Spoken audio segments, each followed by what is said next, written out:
What are the implications when the nation's premier legal authority remains entirely speechless for a full 83 seconds upon being confronted with her personal autograph?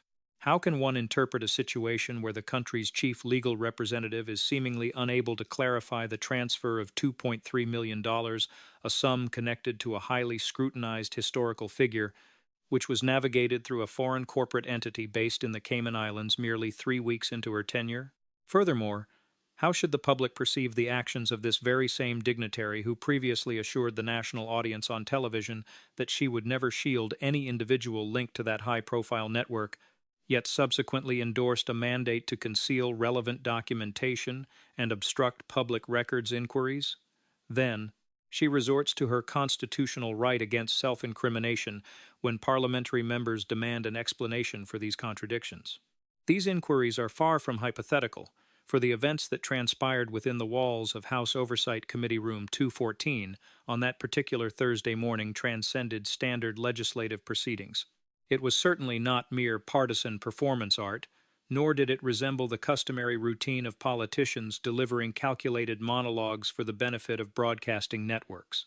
What materialized instead bore a striking resemblance to a rigorous cross-examination featuring a single elected representative systematically laying out physical proof, while the country's foremost judicial executive visibly grappled to reconcile her past statements, her official directives, and the undeniable documentary evidence that inextricably linked them together.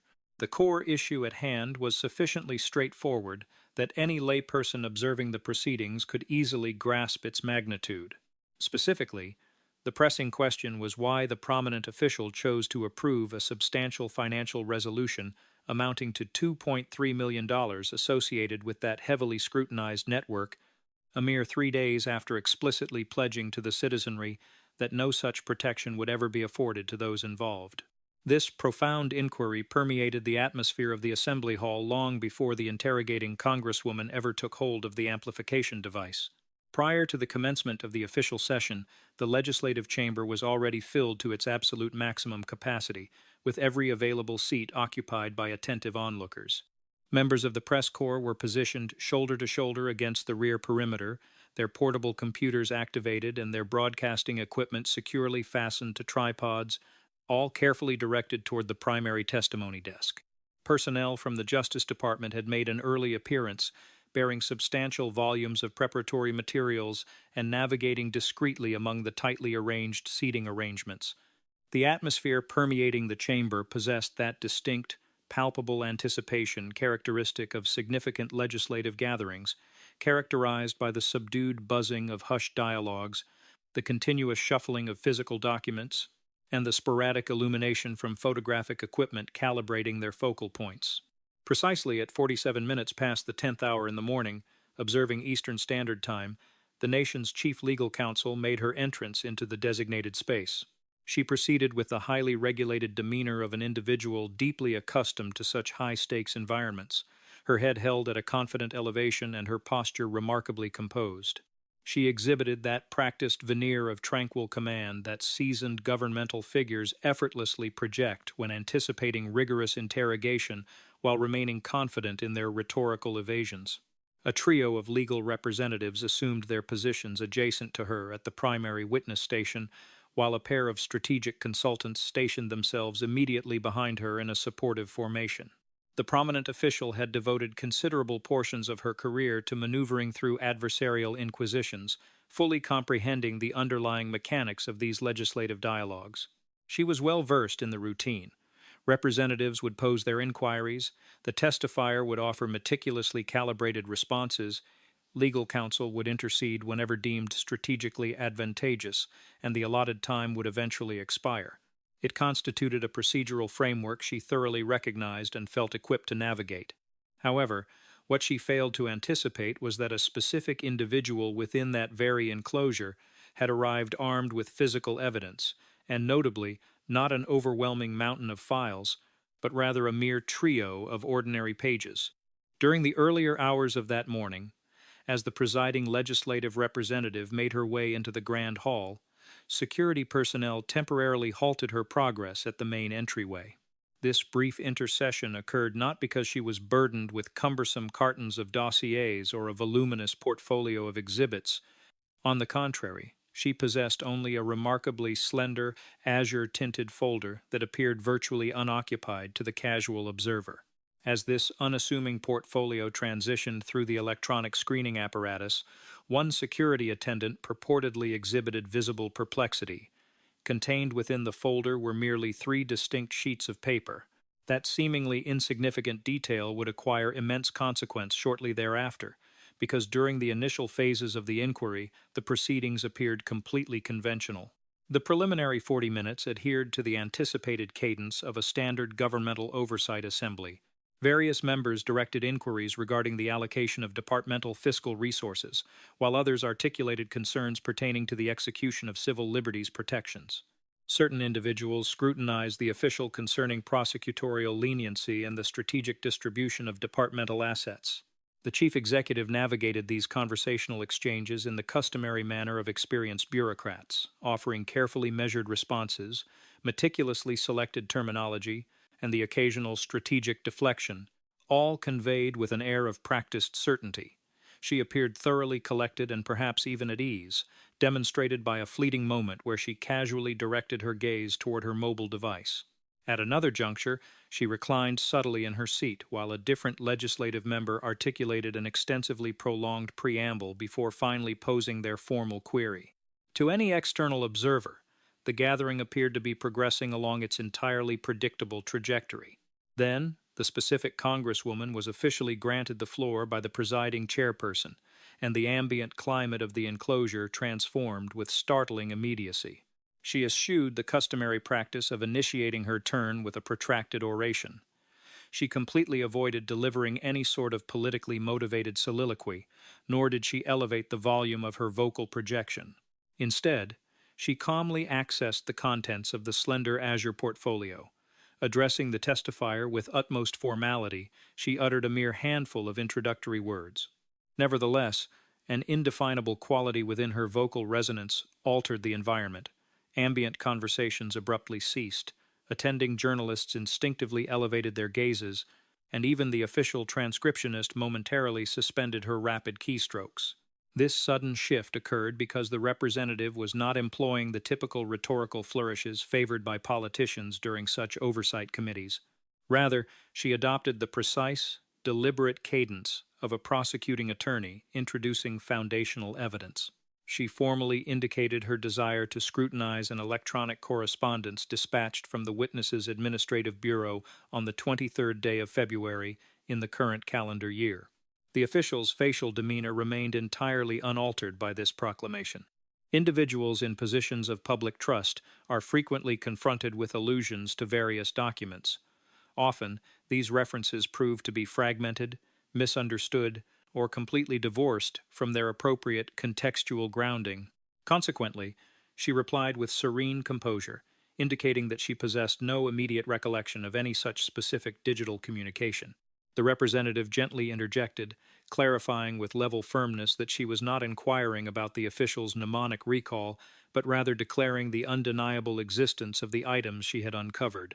As she elevated the initial parchment from her slim dossier, the atmosphere of the assembly instantly ceased, resembling a mere partisan debate, and began to closely mirror the introductory arguments of a formal legal tribunal. She proceeded to explicitly note that the portfolio in her possession contained precisely 3 documents. She detailed that the primary artifact was an electronic missive originating from a subordinate executive within the agency, specifically directed to the financial administration sector, bearing the timestamp of February the 23rd. She allowed a deliberate pause, affording the significance of those details the necessary time to permeate the consciousness of those in attendance. She then recited the communication's thematic heading, which explicitly denoted the authorization of a fiscal settlement pertaining to claims associated with the highly scrutinized individual. The chamber plunged into a profound stillness. This was not the courteous quietude of an audience patiently awaiting the continuation of a speech, but rather a dense, suffocating silence. It was the specific variety of speechlessness that rapidly infects an audience when a transformative revelation is introduced, and everyone present instantaneously comprehends the grave ramifications. The representative conspicuously displayed the memorandum to ensure maximum visibility for the recording apparatuses. She explicitly quoted the text, highlighting that the subordinate had sanctioned the instantaneous relocation of $2.3 million to a corporate structure identified as Executive Legal Services LLC, possessing a destination routing located within the Cayman Islands. Evaluated against the vast scale of national governmental expenditures, the monetary figure itself was not particularly staggering, given that the legal department routinely processes financial transfers in the billions annually. However, the surrounding circumstances imbued the transaction with profound significance. It was a disbursement inextricably tied to a notorious controversy, channeled to a foreign beneficiary, and executed on a date that occurred a mere 21 days subsequent to the official's inauguration into her supreme position. The legislator meticulously positioned the parchment upon her desk. Continuing to vocalize the document's contents, she articulated the explicit rationale for the transfer, quoting it as a judicial resolution of pending grievances concerning the designated subject matter. Raising her line of sight, she explicitly clarified that the abbreviated subject matter was, in fact, an unambiguous reference to the controversial figure in question. For an extended duration, an absolute muteness gripped the room.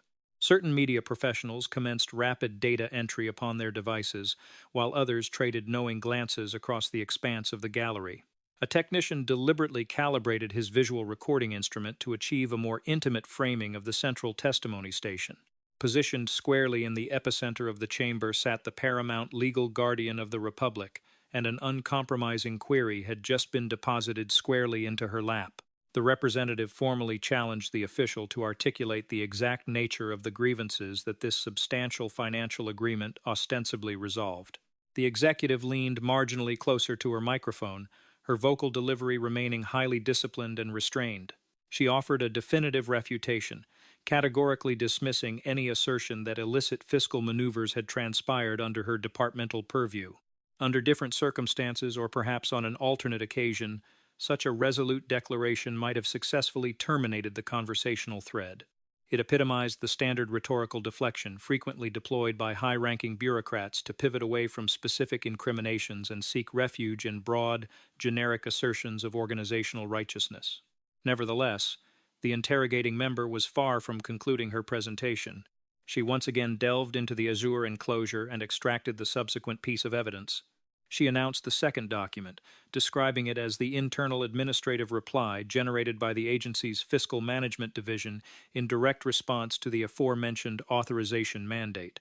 The inscribed date indicated February the 24th, occurring exactly one solar cycle following the initial sanctioning. The representative systematically recited the contents, verbatim, noting the confirmation of the completed wire transfer amounting to the specified $2.3 million, alongside the validation of the recipient's financial depository. She then proceeded to vocalize the subsequent directive embedded within the text.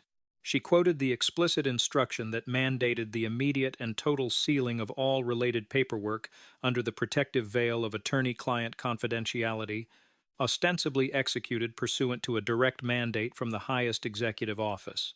The invocation of that particular legal terminology instantaneously altered the fundamental complexion of the dialogue.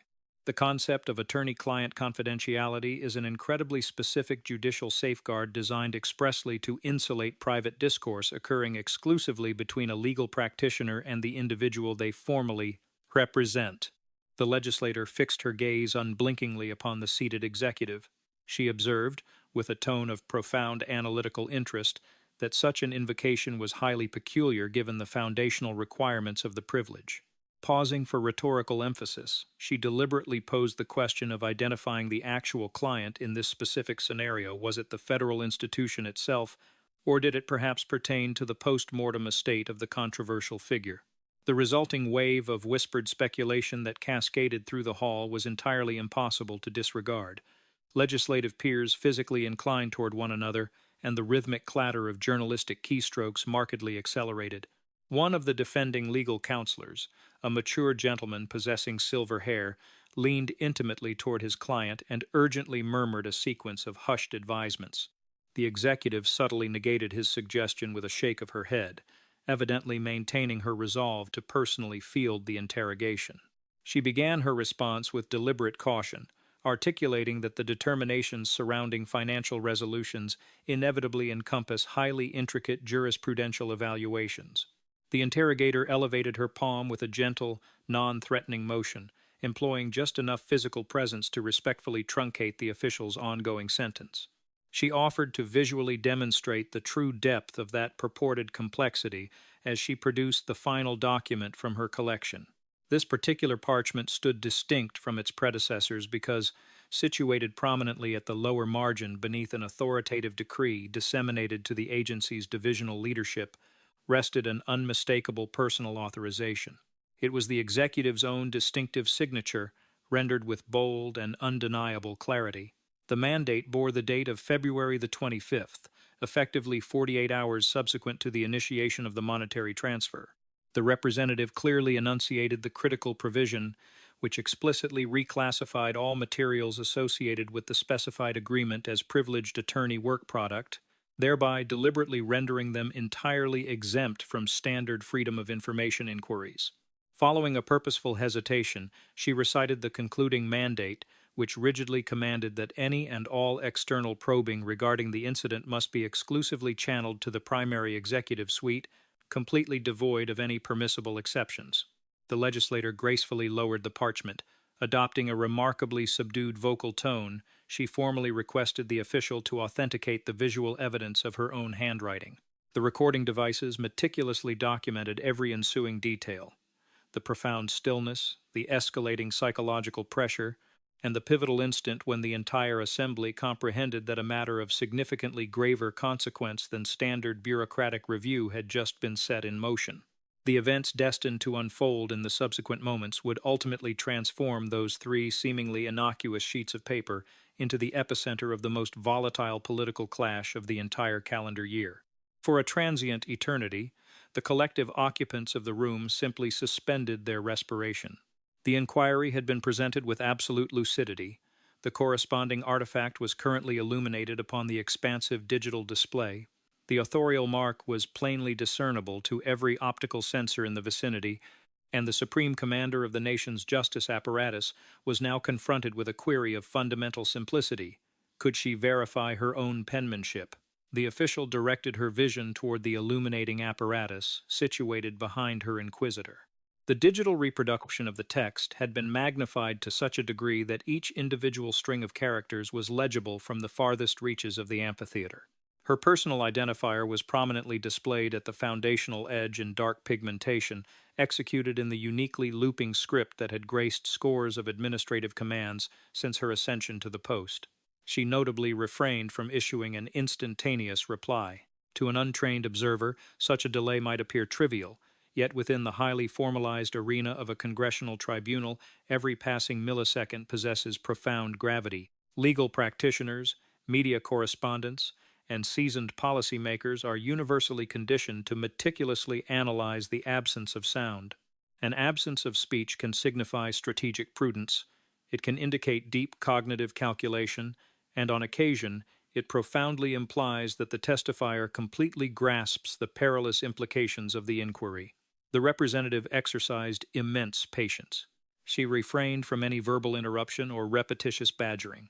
She merely maintained her posture adjacent to the projection, gripping the triad of documents that had unilaterally mutated a mundane administrative checkpoint into an event increasingly resembling a high-stakes evidentiary showdown. Ultimately, the chief executive broke the stillness.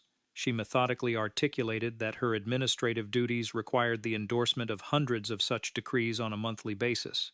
Consequently, she insisted that a thorough review of the surrounding circumstantial context would be necessary prior to her verifying the specifics of any isolated file. Her delivery maintained a facade of measured professionalism, yet from a legal standpoint, the evasion generated an immediate vulnerability. The inquiry was fundamentally not about overarching policy environments. It was a binary question regarding the authenticity of a signature, a fact the interrogator thoroughly understood. Accepting the premise, the legislator calmly proposed an exploration of the requested context. She retreated slightly toward her workstation and reclaimed the three critical pages. Directing her attention to the initial annotation within her portfolio, she referenced the 20th day of February, emphasizing that this date preceded the financial authorization by exactly 3 rotations of the Earth. She punctuated this chronological establishment by noting the official's televised appearance on a major broadcast network during that specific time frame. Prompted by this revelation, numerous members of the press immediately commenced a frantic scour of their personal archives. The representative proceeded to recite a direct, verbatim quotation from that specific media engagement, wherein the official solemnly swore never to shelter anyone affiliated with the scrutinized network, asserting that the national populace inherently merited unvarnished transparency. She elevated her gaze once more, reiterating the temporal anchor of February the 20th. Subsequently, she hoisted the inaugural document, chronologically linking it to February the 23rd, explicitly detailing the $2.3 million authorization directed to the offshore Caribbean entity for the stated purpose of settling claims related to the controversy. The stark juxtaposition between these two chronologically adjacent occurrences permeated the silent air with crushing density. A solemn public vow immediately succeeded by a massive concealed financial disbursement, separated by a mere 72 hours. The legislator deliberately maintained a measured pace. This engagement had escalated significantly beyond the scrutiny of a solitary piece of evidence. It was the meticulous application of what legal strategists refer to as chronological compression. It involved the intentional sequencing of temporal data points to vividly illustrate the connective tissue between disparate events. Progressing to the 24th of February, she gently struck the second manuscript, highlighting the electronic confirmation of the completed wire transfer alongside the immediate administrative mandate, sealing the transaction beneath the impenetrable cloak of attorney-client confidentiality. Finally, she raised the third and final exhibit, corresponding to the 25th of February. This represented the formal administrative order emanating directly from the Chief Executive's suite, ensuring that all records remained inaccessible. Transparency requests were systematically denied, and any external curiosity was aggressively rerouted to the primary office. She meticulously arranged the trio of documents in a lateral sequence upon the surface of the desk. Redirecting her piercing focus toward the official, she summarized the staggering sequence. Merely 3 solar cycles subsequent to publicly assuring the citizenry that no such protection would be granted, her administrative body sanctioned the transfer of millions to resolve related liabilities, deliberately obscured the paper trail, and actively impeded institutional transparency. Her articulation was devoid of theatrical shouting. Rather, it was conveyed with the chilling precision of a seasoned litigator delivering an inescapable concluding argument calculated, precise, and entirely immune to misinterpretation. The official's primary defense counsel surged forward once again. The silver-haired practitioner delicately rested his palm against the boundary of the testimonial desk and directed a muted protest toward the presiding chairperson, formally objecting to the interrogator's interpretive framing of the monetary disbursement. The committee leader briefly elevated his hand, acknowledging the grievance but swiftly instructing the testifier to proceed with her response. The collective scrutiny of the room instantly snapped back to the chief executive. A subtle transformation had overtaken her physical demeanor. The previously unassailable confidence she had radiated upon entry had curdled into a significantly more defensive posture. Her palms were stationed firmly upon the table, with her digits exerting noticeable pressure against the polished wooden grain. She initiated her defense with immense caution, reiterating that any decisions regarding monetary settlements executed by the agency are universally grounded upon intricate jurisprudential evaluations and deeply entrenched protocols. She further argued that framing such standard procedures as an active attempt to shield any specific entity constituted a severe and inappropriate distortion of reality. The legislator offered a slight nod of acknowledgement. Repeating the official's exact phrasing regarding intricate evaluations, she inclined marginally closer to her amplification device, proposing a rigorous deconstruction of those very complexities. The environment plunged back into its characteristic muteness. The representative launched her primary inquiry, demanding to know the precise nature of the grievances that necessitated such a settlement. She hoisted the initial evidence once more, pointing out that the subordinate explicitly documented the transaction as a resolution of claims linked to the specific controversy. She allowed a pregnant pause before demanding the specific details of those claims. No instantaneous reply materialized. The executive momentarily averted her eyes to consult the illuminated projection before realigning her focus with the microphone. She stated that active legal disputes and subsequent negotiations inherently rely upon classified data streams that are strictly prohibited from public dissemination. Such a defensive maneuver might have proven effective had the dispute pertained solely to civilian litigants operating within the private sector. However, the interrogator had thoroughly anticipated this specific evasion. She immediately pressed the issue of classification, demanding to know exactly whom the information was being concealed from, particularly given that the governmental apparatus had deployed civic, publicly sourced capital to finalize the arrangements. She firmly tapped the physical document, verbally emphasizing the expenditure of $2.3 million of taxpayer resources. The deployment of that specific terminology landed with seismic impact within the chamber. It instantaneously recalibrated the fundamental parameters of the debate. It completely eradicated any illusion of a purely theoretical legal dispute and grounded the issue in the stark reality of communal wealth being funneled to an obscure foreign entity intimately connected to a scandal that had already severely eroded societal confidence. Proceeding to her secondary inquiry, she once again presented the middle document. She highlighted the text, indicating that all corroborating materials were suppressed under the guise of attorney-client confidentiality. Locking her vision onto the official, she reiterated the foundational legal principle that such a privilege inherently safeguards the private discourse occurring exclusively between a legal representative and their designated patron. Following another deliberate hesitation, she demanded the explicit identification of this elusive patron. A low rumble of astonishment rippled across the assembly floor. The elected members traded highly significant looks. The underlying judicial logic was inescapable. If such a privilege was legitimately claimed, an actual client must necessarily exist, and the revelation of that specific identity would instantaneously resolve the primary enigma shrouding the massive financial transfer.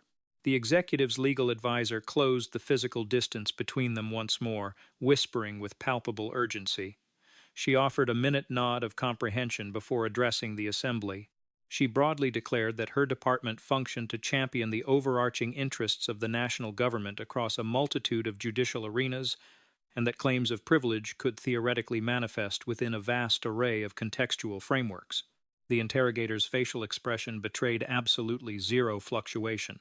Acknowledging the theoretical possibility, she nonetheless relentlessly pursued the core issue, reminding the official that any assertion of privilege inherently necessitates a definitive client relationship. The atmosphere remained incredibly rigid. She softly pressed the question: was the protected entity the federal department itself, or did the privilege somehow extend to the deceased figure's estate? For a prolonged sequence of seconds, an absolute conversational void dominated the space. The auditory vacuum within the chamber was so absolute that the pervasive clicking of computer keyboards abruptly ceased. Subsequently, the legislator maneuvered toward her portfolio once more. She calmly announced her intention to elucidate precisely why that specific distinction was of paramount importance. She traversed the short distance toward the visual presentation apparatus. She elaborated that a mere 24 hours after the executive mandate successfully obscured the documentary trail, a fiscal compliance specialist, stationed within the National Treasury apparatus, had meticulously scrutinized the electronic transfer. She activated her portable computing device and subtly pivoted the monitor to ensure the legislative panel possessed a clear line of sight to the administrative brief she had accessed. The 26th day of February was vividly displayed upon the screen. This internal communication featured a concise summary drafted by an expert in monetary compliance.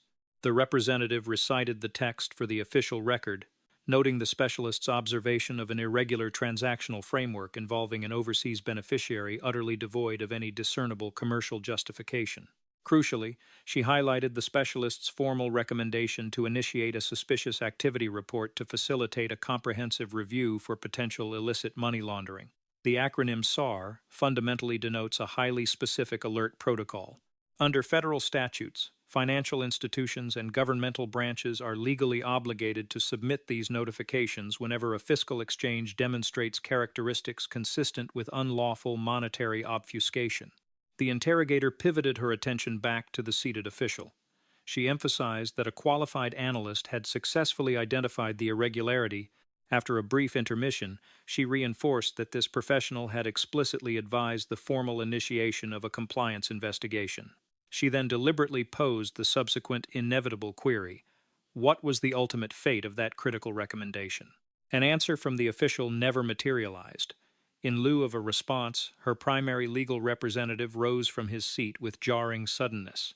The harsh friction of his chair, violently scraping against the flooring, echoed aggressively throughout the room. Addressing the presiding officer with uncompromising rigidity, he unequivocally declared that his patron would entirely abstain from addressing that particular inquiry. Every single recording lens in the vicinity immediately swiveled to capture his posture. He proceeded to state that, acting strictly upon the advisement of legal counsel, the nation's Chief Justice official was formally exercising her constitutional protections as delineated under the Fifth Amendment. For an infinitesimal fraction of time, the collective consciousness of the room appeared paralyzed, struggling to process the appropriate reaction. Then, the sheer magnitude of the development rippled outward. The highest-ranking law enforcement authority in the land had literally just utilized her constitutional safeguard against self-incrimination when confronted with a direct inquiry regarding a multi-million-dollar transaction, intertwined with a globally condemned scandal. Members of the press frantically re-engaged their keyboards. A subdued tsunami of bewildered vocalizations washed over the assembly. Certain legislators physically recoiled in their seats, while their counterparts leaned aggressively forward to bridge the visual gap. The interrogating representative did neither. She merely offered a singular, almost imperceptible nod, as if the dramatic turn of events was entirely within her calculated projections.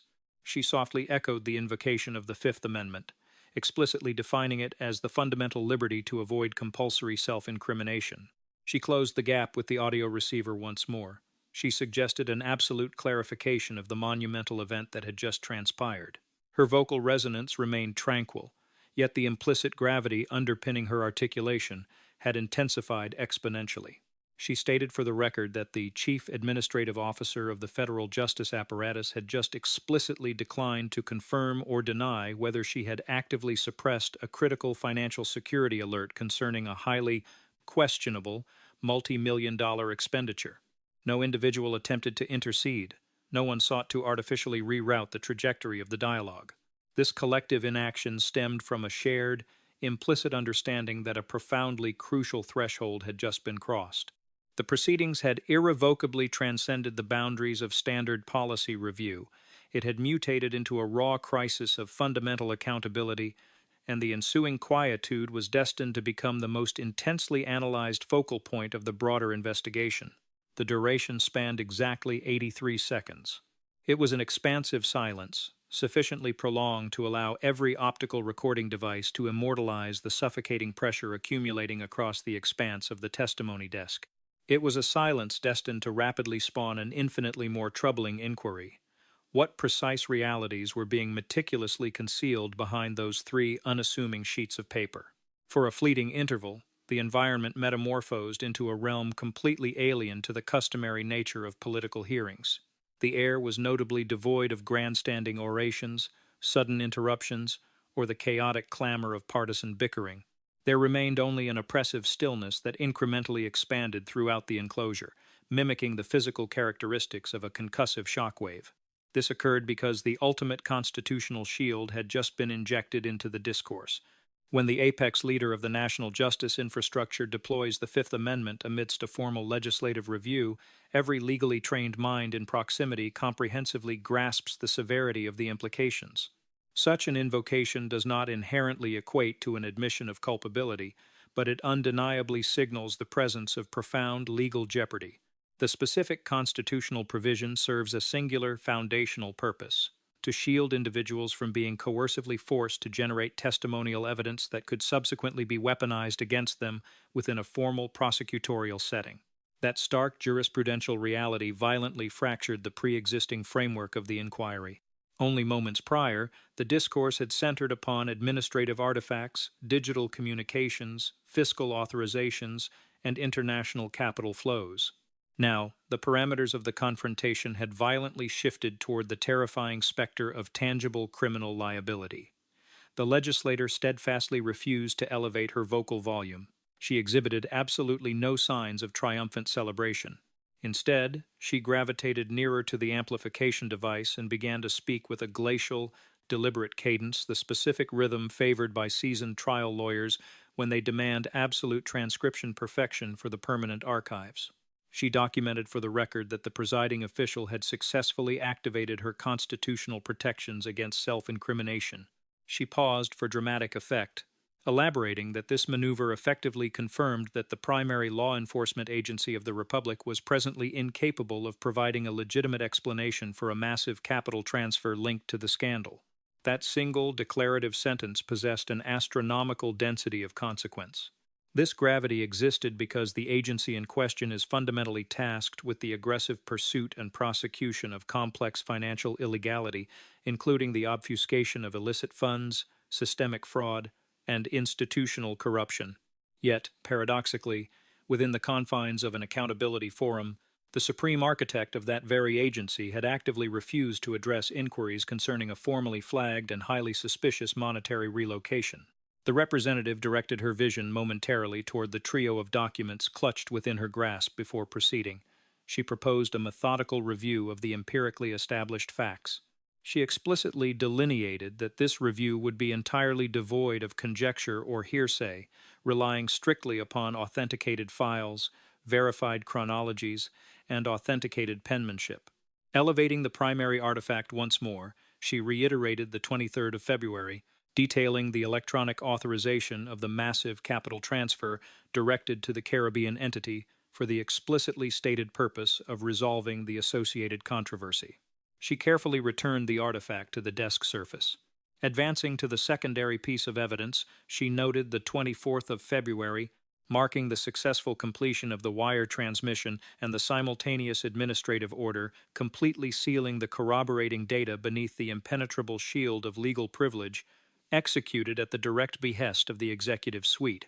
She then produced the final document, referencing the 25th of February, which represented the absolute administrative injunction violently terminating any public transparency initiatives and systematically routing all external probing directly to the official's immediate subordinates. She released her grip on the materials. She emphasized the extraordinarily compressed time frame of a mere 3 days. That comprehensively engineered sequence of administrative actions transpired within an astonishingly brief 72-hour window.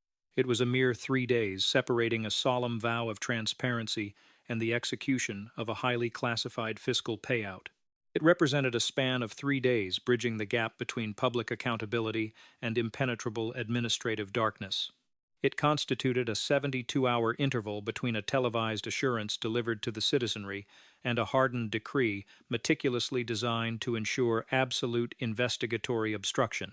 She allowed the chronological sequence to hover heavily within the atmosphere for a multitude of seconds. Chronologies possess immense analytical power. They systematically obliterate evasive ambiguity and ruthlessly coerce disparate occurrences into an unavoidable sequential logic. Once historical events are firmly locked into such a rigid framework, the resultant logical conclusions become exceedingly difficult to circumvent or deny. Subsequently, she executed a maneuver that fundamentally elevated the nature of the confrontation from a dispute over bureaucratic compliance into a profound moral reckoning. She subtly reoriented her physical stance to address the elevated seating area presently occupied by the media professionals. She spoke of the survivors of that horrific network, noting their decades-long struggle to merely amplify their voices. Her vocal delivery underwent a noticeable metamorphosis, abandoning its previously clinical edge in favor of a profoundly intentional and resonant empathy. She spoke of females who were subjected to profound exploitation during their formative adolescent years, individuals who were repeatedly assured that men of such immense societal stature would indefinitely evade judicial consequences. For the inaugural time throughout the entirety of the proceedings, the word designating those who suffered was articulated with crystalline clarity. The introduction of that specific terminology radically altered the emotional density of the debate. This transformative shift occurred because the underlying controversy was never exclusively centered upon the actions of a solitary individual. Rather, it was deeply rooted within a sprawling architecture of immense capital, societal leverage, and pervasive obfuscation that successfully insulated predatory behavior for agonizingly long periods. She proceeded to describe how these individuals waged an unrelenting campaign spanning decades in their desperate pursuit of verifiable truth.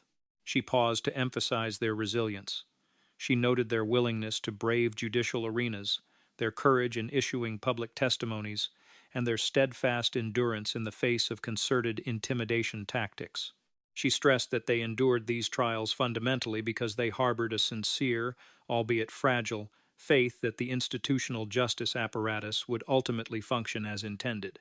The chamber maintained its absolute, breathless silence. The legislator then redirected her gaze back to the primary testimonial desk. With a voice barely exceeding a whisper, she highlighted the crushing paradox that the nation's supreme legal architect was currently demonstrating an absolute inability to justify a massive monetary transaction inextricably linked to those very same grievances. The official remained entirely immobile. Her legal advisors maintained a rigid, paralyzed posture at her flanks. One of these representatives was visibly engaged in another attempt at hushed communication, his words hovering at the absolute edge of human audibility.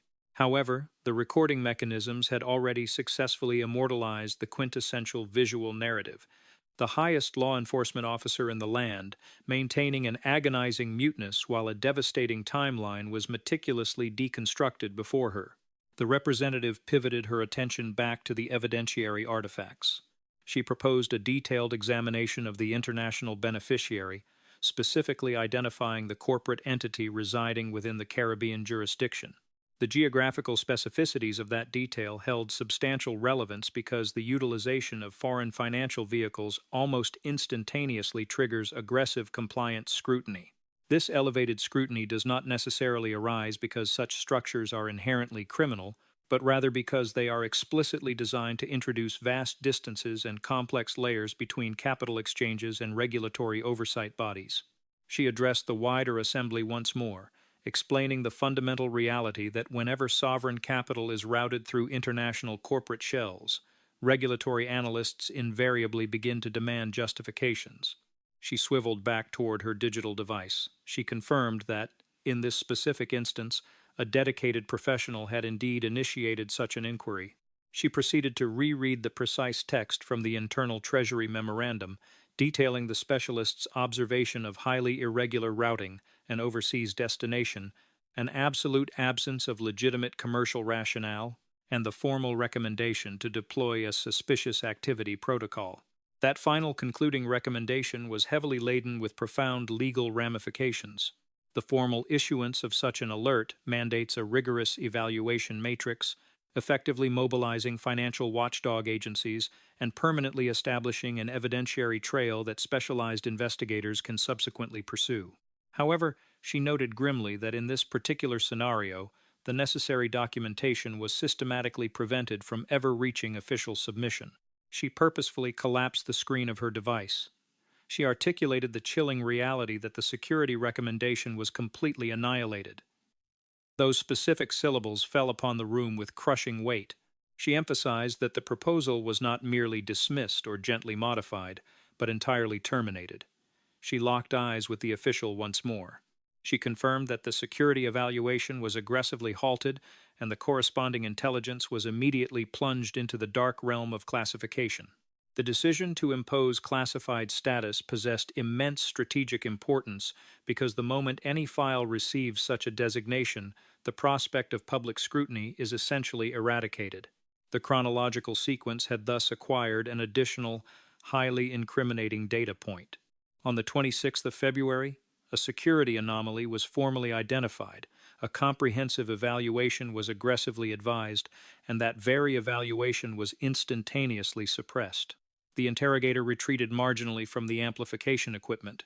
For a prolonged duration, she simply permitted the accumulated weight of the timeline to permeate the silence. She rapidly summarized the sequence: the televised interview on the 20th featuring a solemn promise of transparency, the immediate authorization of millions on the 23rd, the electronic confirmation of the transfer on the 24th, the execution of the sealing mandate, blocking all public inquiries on the 25th, and finally, the internal security alert and its subsequent termination on the 26th. This was immediately followed by the current tribunal, the targeted inquiry, and the devastating utilization of constitutional protections against self-incrimination.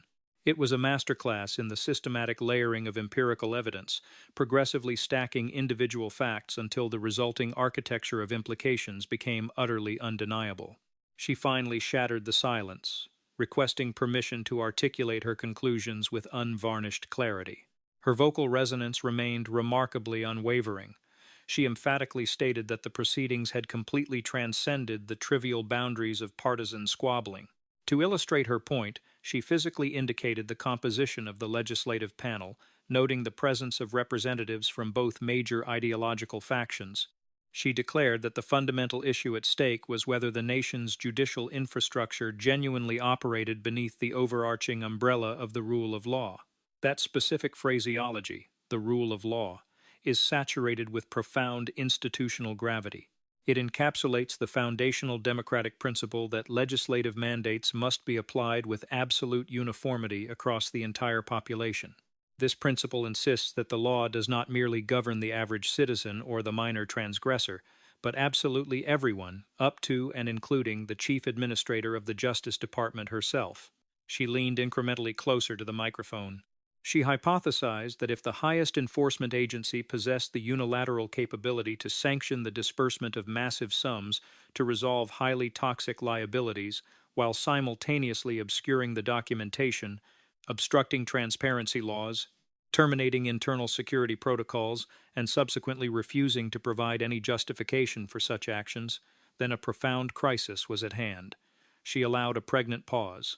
She concluded her thought by asserting that, under such circumstances, the citizenry is faced with an institutional catastrophe of the highest magnitude. The chamber maintained its hushed state because her declaration was entirely devoid of theatricality. It was grounded in ruthless, undeniable logic. And in certain environments, the application of pure logic can prove infinitely more devastating than the most impassioned accusation. She offered one final glance toward the physical evidence. It consisted of merely 3 pages. That microscopic volume of paper had successfully managed to completely derail the trajectory of the entire session. It comprised 3 documents that generated profound inquiries which absolutely no individual present was currently capable of resolving. However, the most indelible and staggering element of the entire ordeal remained the oppressive muteness, the duration of 83 seconds. Members of the press corps would later meticulously verify the exact length. It was a vast expanse of time during which the official possessed ample opportunity to provide necessary context, to articulate the nature of the financial resolution, to explicitly name the entity shielded by the privilege claim, or to address the unceremonious termination of the security evaluation. Instead, she offered absolutely nothing. And within the highly formalized context of a parliamentary inquiry, such profound silence frequently mutates into its own distinct, undeniable form of testimonial evidence. This occurs because the vast audience observing the broadcast immediately begins to grapple with the exact same logical puzzle currently dominating the assembly hall. The unavoidable conclusion is that if every aspect of the financial maneuver was entirely lawful and procedurally sound, there should be no impediment to offering a coherent explanation. That specific, unanswerable inquiry now hung suspended over the gathering like an impending meteorological disturbance. Furthermore, the representative was far from abandoning her pursuit of an answer. For a remarkably extended period, she took absolutely no further action. She introduced no supplementary evidence. She did not elevate her vocal tone, nor did she hurl any explosive allegations. She merely permitted the chronological sequence of events to occupy the psychological space of the room. She silently reviewed the progression: the solemn vow of transparency on the 20th, the massive financial authorization on the 23rd, the finalized transfer on the 24th, the absolute suppression mandate on the 25th, and the terminated security alert on the 26th. And currently, situated directly within the crucible of a formal oversight committee, the executive leader had actively refused to address the reality of that sequence. She had not offered a refutation. She had not provided a justification. She had simply declined to participate. The legislator advanced slightly and addressed the amplification equipment, maintaining the identical, unwavering cadence that had characterized her entire performance. She proposed an analysis of the exact duration of the silence. The specific metric of 83 seconds had already commenced rapid dissemination throughout the digital networks of the attendees. Media professionals had initiated their chronometers almost instantaneously following the invocation of the constitutional protection. It was an excruciating void. It transcended a mere momentary lapse, or the customary cognitive delay preceding a complex legal articulation. It was a void of sufficient length to compel journalists to physically detach their gazes from their monitors. It provided ample time for visual technicians to execute slow, dramatic magnifications of the scene. It afforded every individual panelist the necessary time to fully internalize the reality that the most formidable legal authority in the nation possessed absolutely no safe harbor in the form of an explanation. The representative noted that during those sprawling seconds, the official was granted the perfect opportunity to demystify several exceedingly basic inquiries. She elevated a single digit. Her primary question demanded the specific nature of the resolved liabilities. Elevating a second digit, she reiterated the necessity of identifying the elusive client supposedly protected by the confidentiality barrier. Adding a third, she pressed for the rationale behind the deliberate suppression of the internal security recommendation. She subsequently lowered her hand. She stated with stark finality that those fundamental questions remain entirely unaddressed. The atmospheric stillness within the hall was so profound that the gentle electrical vibration of the illumination equipment near the ceiling became distinctly audible. The legislator refused to accelerate the tempo of the interaction. She recognized that the confrontation had evolved far beyond securing a temporary rhetorical victory within a confined space. The true battleground was now the permanent historical archive. Every syllable uttered within that space was destined for permanent preservation within the official legislative annals, and those archives would permanently reflect a very specific, undeniable reality. They would demonstrate that a triad of documents was formally introduced. They would confirm that a rigid chronology of 3 distinct dates was incontrovertibly established. They would show that 3 highly specific queries were aggressively posed. And most crucially, the record would reflect that the chief administrator opted to seek refuge behind the Fifth Amendment rather than provide a factual response. She directed her gaze downward toward the physical materials one final time. She reiterated the meager volume of the evidence. She elevated them with deliberate slowness, ensuring the recording lenses possessed optimal opportunity to digitize them once more. She reviewed the contents a final time. The initial email authorizing the millions to the foreign entity, the subsequent confirmation of the transaction coupled with the immediate imposition of confidentiality, and the culminating executive decree completely blocking public transparency and centralizing all related discourse within the highest office. She returned the materials to the desk surface. She softly repeated the quantity of the documents. Following a calculated hesitation, she equated those 3 pages to 3 distinct falsehoods. Her vocalization was entirely devoid of screaming, yet the phrase sliced cleanly across the expanse of the room. She was directly and unapologetically referencing the initial, highly publicized pledge that had anchored the entire chronological timeline, the solemn promise of unwavering transparency and an absolute refusal to shield the guilty. That specific commitment had been broadcast to the entire nation.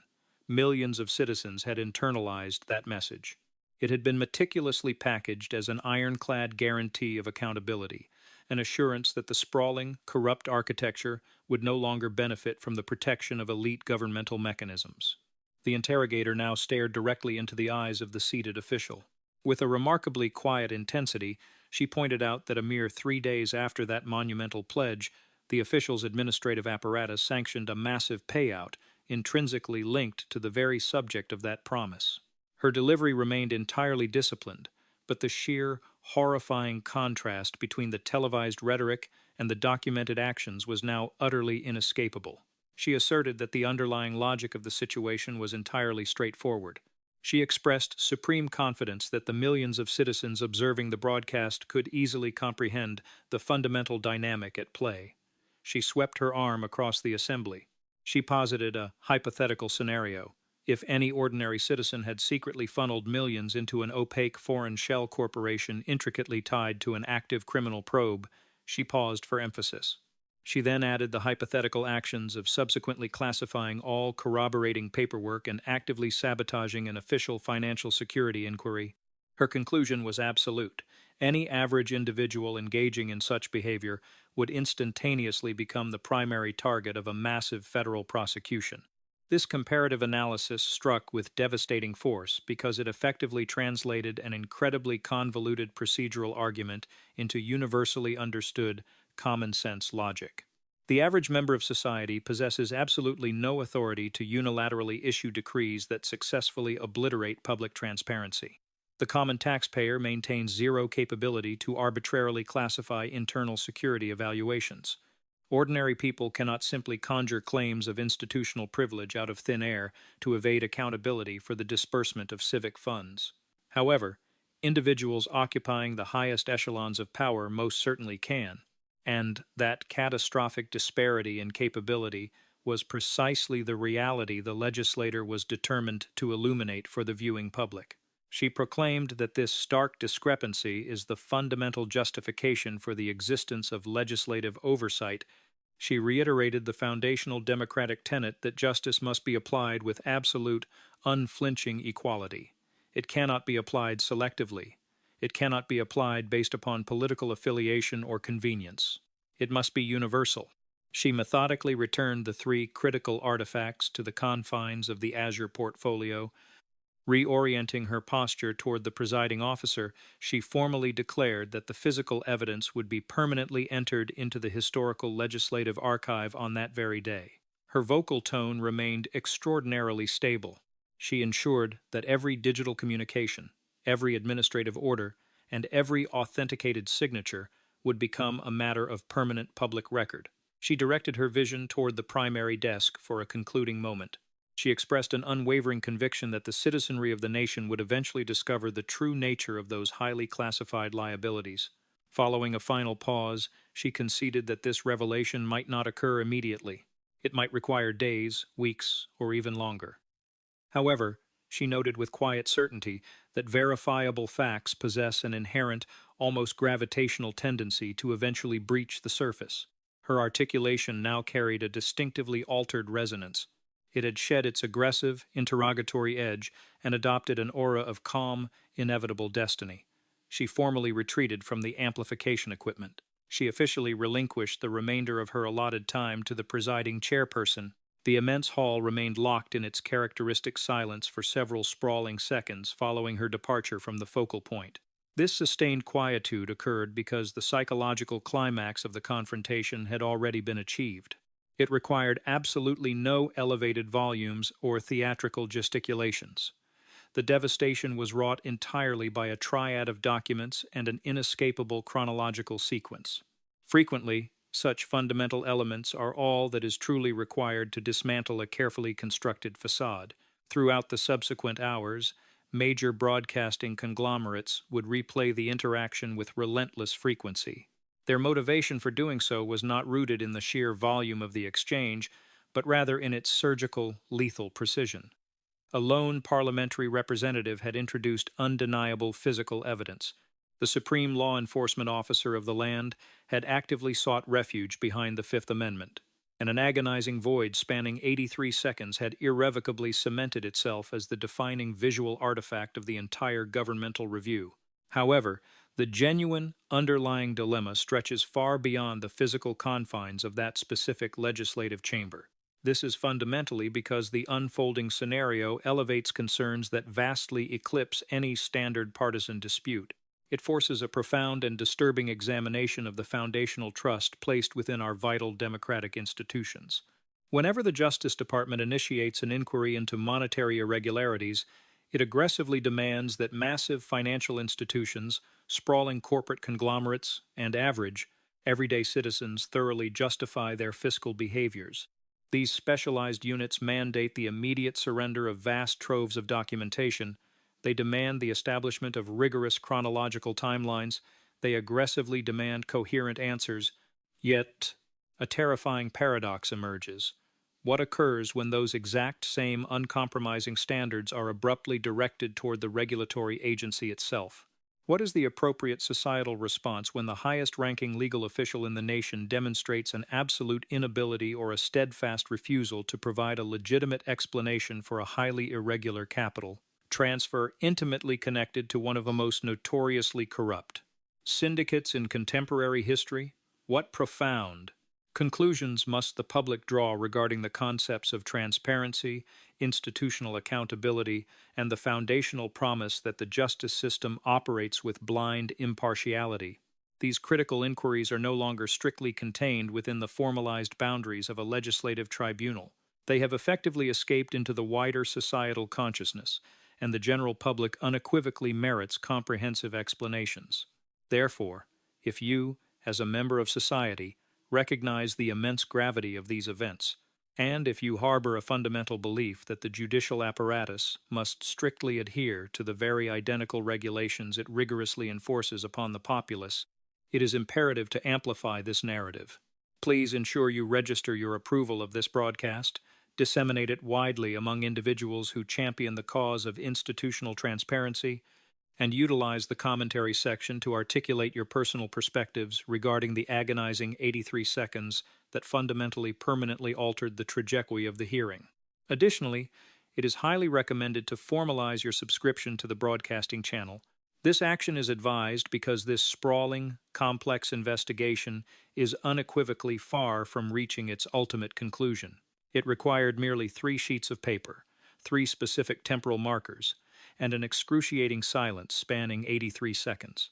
Occasionally, that precise combination is the only catalyst required to finally initiate the inexorable emergence of the unvarnished truth.